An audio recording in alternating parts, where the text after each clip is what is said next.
Hello and welcome into another episode of the Black and Gold Report. I'm John Gross.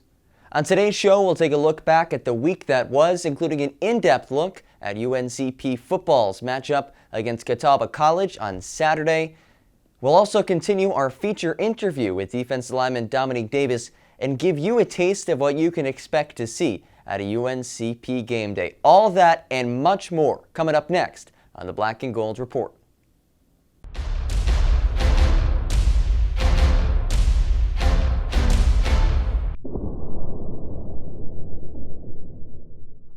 It was another busy week of UNCP athletics, and we'll start things off on the golf course. UNCP's women's golf team, they kicked off their 2019-2020 campaign at the Battle at Old South. As a team, they finished in 5th place out of 14 teams, but they were paced by a true freshman. In her college debut, Angelique Seymour shot a 1 over par for the weekend. Pretty impressive stuff for her first ever collegiate match.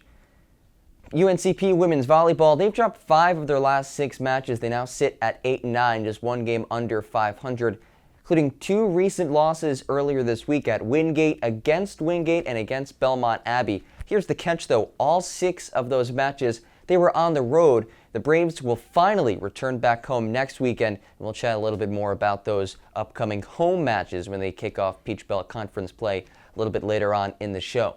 UNCP men's and women's cross-country teams, they were in action at the Bulldog Stampede. The women's side finished in 5th place and the men's in 9th.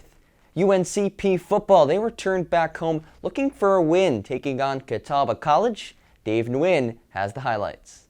The UNCP Braves were looking for their first win against the Catawba Indians in 2 years and were able to set the tone of the game with their defensive line. In Catawba's opening possession of the game, Braves defensive end Devin Cowan stopped Devontae Good for a 2-yard loss, forcing the Indians to punt a few plays later. On first down from the 29, Josh Sheridan takes this carry 50 yards, his longest run in his career, establishing the ground attack for the Braves early and often in the game.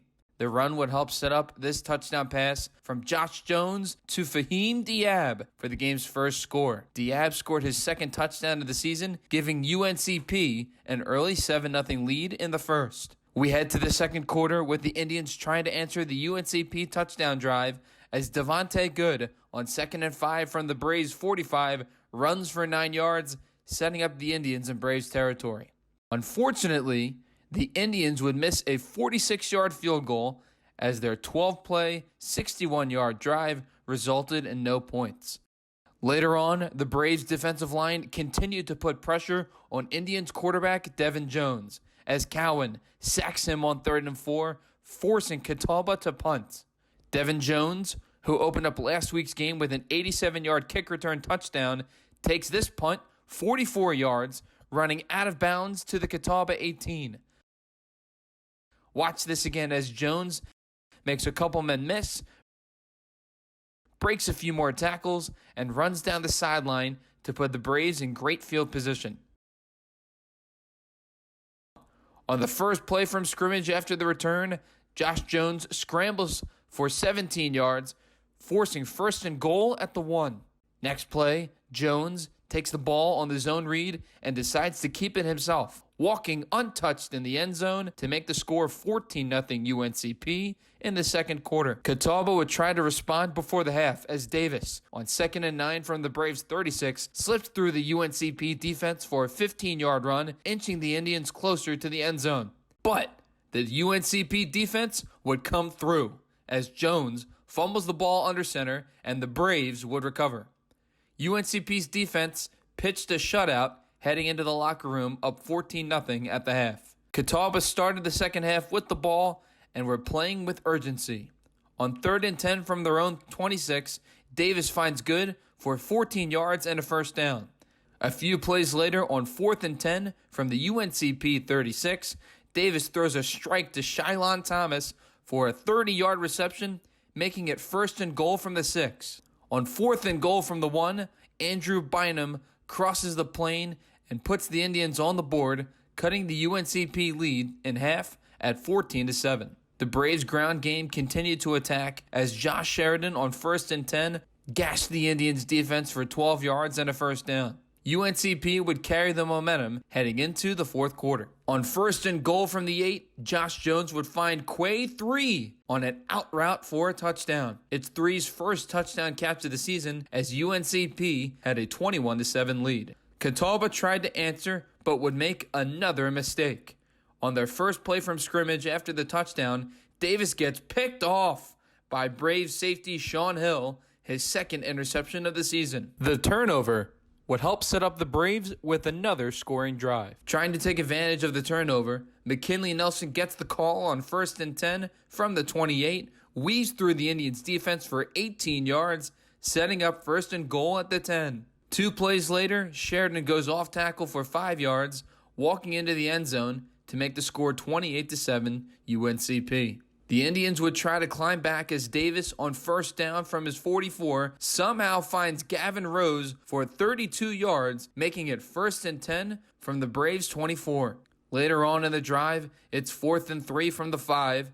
Davis lost this pass to Shylon Thomas on a fade route into the end zone, making the score 28-14 UNCP. But Josh Sheridan was too much for Catawba's defense to handle. This first down run helped him earn a career high of 20 carries for 154 yards, the first time he has eclipsed the century mark on the ground, as UNCP improved to 2-1, snapping its 2-game losing streak to Catawba, winning by a final score of 28-14. Just had a team that responded this week, and that was just really neat to see, and really just proud of them really for tonight's win.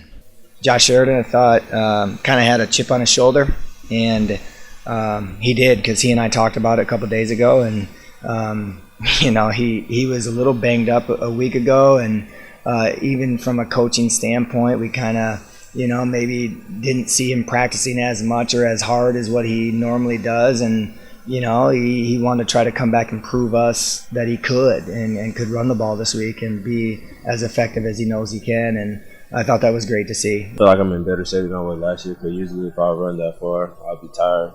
But it did build my confidence, and it just had me feeling like, not really saying I'm unstoppable, but it felt like I could. It just felt great. It felt amazing out there.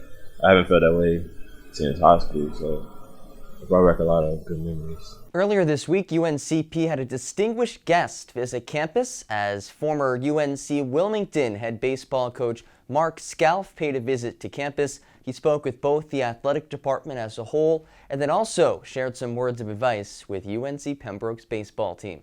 Happening overnight, boys. Are you willing to stick with what he's asking you to do today, tomorrow, the next day, next week, next month? Or are you going to go back to your old habits tomorrow because this didn't feel good today? They're not telling you to make an adjustment to make you worse. Hell, they want to win too. Coach Scalf finished his coaching career as the winningest coach in both UNCW history and in conference history.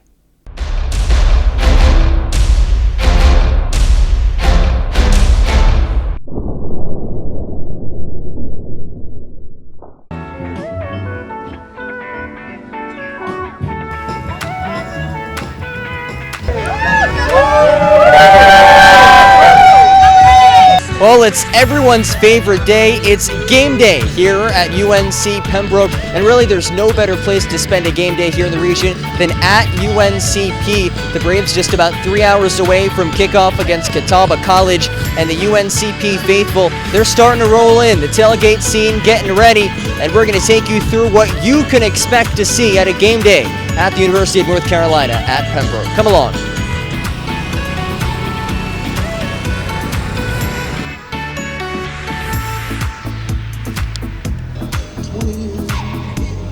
We are here with Mickey at what I've been told is the best tailgate here at UNC Pembroke football games. Mickey, how long have you been tailgating at UNCP games for? Since 2006. Yeah, very long time. Started with myself and one friend of mine. Just had one table, one little cooker, and over the years we expanded. It gets bigger and bigger every year because we love this experience here at UNCP. And what's your affiliation with the university? Well, Years ago, well, I used to manage the McDonald's across the street from the university, and got in good with the kids coming in, the football players coming in, and got to really know them by personal name when the football program started. And it just grew from that. Yeah. What is your favorite part about the game day experience here at UNCP games? Just the atmosphere of everybody meeting friends I met in the past. They come out and, we just welcome everybody here. The students, the staff, everybody, it's all about the experience here. Is there a favorite barbecue food that you have that you have to have at any tailgate? Well, we do. It's the jalapeno poppers. Wow. It's a jalapeno pepper stuffed with cream cheese, wrapped in bacon. You gotta try. You gotta come out and try that. That's it. All right, well, let's talk about a game that's on our campus today. In about 3 hours, UNCP taking on Catawba. I need Mickey's prediction. Who's going to win today? What's the score going to be? 28-14. 28-14. 28-14. You heard it here first. Live. From Mickey's Tailgate, the best here at UNCP. Thank you so much. Yes, sir. It's a pleasure. Appreciate it, sir.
I think the other part that some people may not realize, it's you're a student athlete, not an athletic student. And some athletes care more about the sport and don't balance out enough about the grades. I feel that that's something you've probably learned throughout your college career thus far. Was it tough starting out knowing that you had to put your face in a book and do your schoolwork after football practice? Yeah, it was definitely tough. It was definitely tough. You really gotta balance it out, because if you treat one more than another, you're gonna fall off in one. Well, at least I am. Like I always gotta balance. Like after this, after practice, I definitely gotta go straight to the books. If I don't, I'm gonna get lazy. So like it's really about discipline. You gotta be really disciplined to be a student athlete, to be good in both.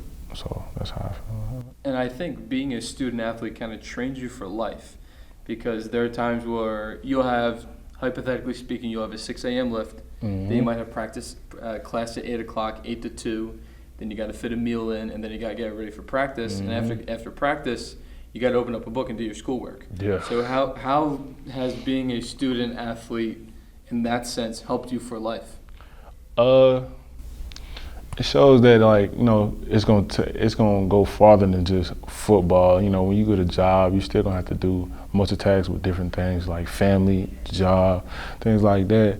And I feel like it really molds you for life beyond football. So that's how I feel about that. That's definitely one of the things. And in regards to schoolwork, things may have been a little bit struggling or a little bit tough academically in the beginning, but you made the dean's list the past couple of semesters.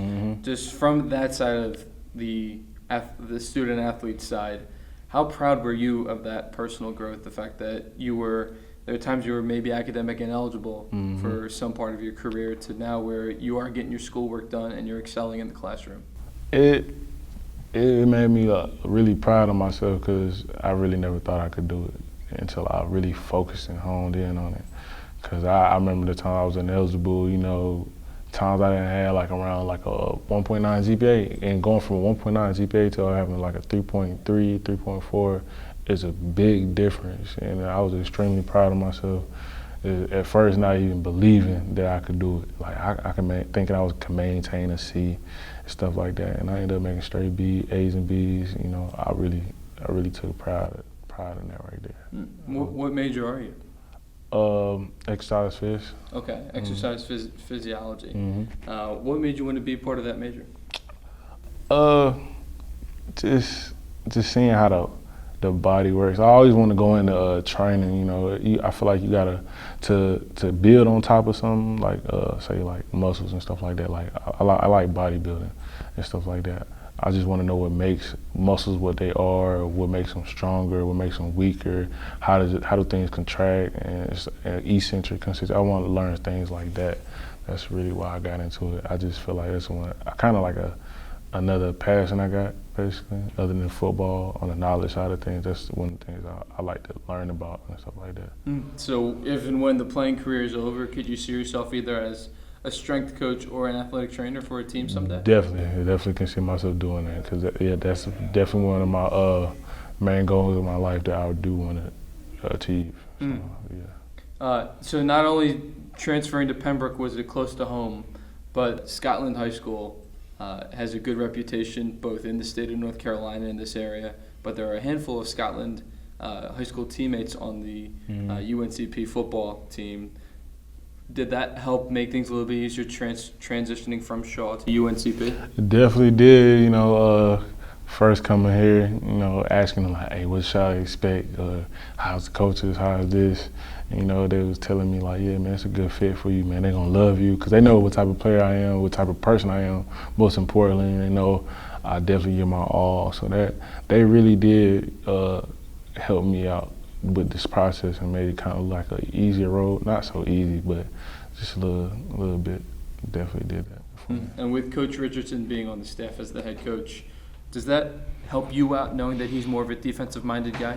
Yeah, because sometimes, you know, he comes down the team, he shows me what I can do better, you know, helps me adjust, you know, give me encouragement when I'm doing stuff good, and even when I'm doing stuff wrong, he's very he critiques a lot, and that's what I like about him, because, you know, I don't always want to be told that I'm doing good, you know, even the smallest thing is gonna make me better. That's what I want right there, and I feel like he does that to make me perfect, so it's close to perfect, and I like that.